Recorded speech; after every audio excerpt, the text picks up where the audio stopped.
Hi, Yuan. I was trying to type out this email to answer that question that you have, and I think it might actually just be easier to show you on the examples. So I know that you asked about example 2, but I'll quickly show you example 1. So you sort of said, like, how would I start? When you're given an original graph, so if we were looking at 1A, this black line is my original graph, I always tell students to do 2 things. Plot the invariant points first, right? So the invariant points is the places on your graph where y is equal to 1. So I put a plot there, and I put a plot at y is equal to -1. And I did the exact same thing on this graph. So that's going to be invariant point, and this is going to be an invariant point. So I always start out with the invariant points at y is equal to plus or minus 1. From there, I always put in my asymptotes. So horizontal asymptote is always going to be here. And this equation of this line is y is equal to 0. And then remember that the vertical asymptote, so this is going to be the vertical asymptote where our original graph cuts through the x-axis, and that is going to be at x is equal to -1, okay? So from there, once you have your asymptotes in, go to an invariant point, and your graph has to stay within these 2 asymptotes, right? Because remember, it approaches the asymptote, but it never touches. So if I was doing that first one, I have to start at the invariant point, and I would go up, continue, make sure you show your arrow, and then I would go this way. And I should be getting closer and closer to the asymptote without touching or crossing on both sides.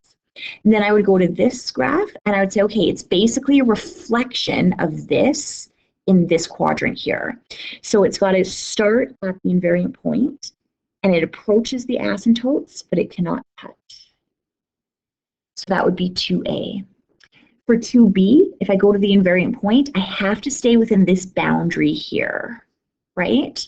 So from my invariant point, I'm going to go up to the asymptote, approach it, but never touch or cross it. Going over to this asymptote,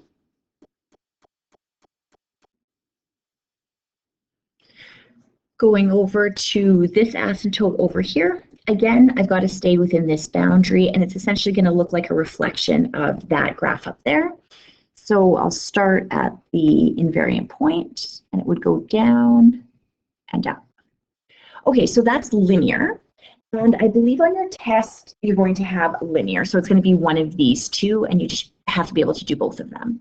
Quadratic is slightly more complicated. So I've done the same thing. This is my original graph, my original function, so negative parabola.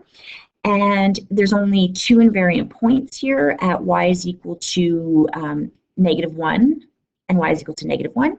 And again, when I start at this invariant point, it has to stay within this boundary here. Right?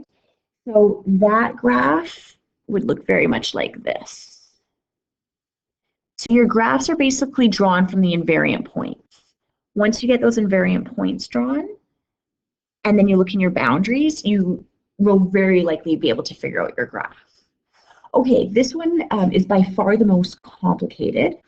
And actually, I think I'm missing an invariant point. Down here.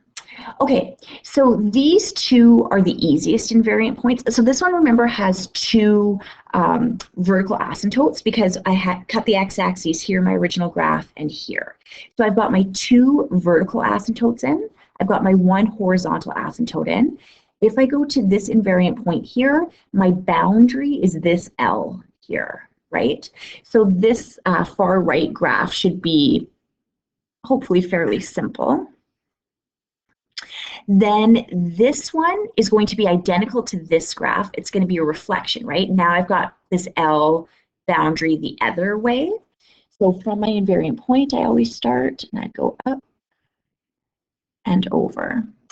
Now, this one's a little bit interesting, and I'm not sure if she showed you how to plot this one on your if they did this in a video, but this would be another invariant point, and this graph, again, would approach those asymptotes, but not cut it, okay? And that's how you would do that question.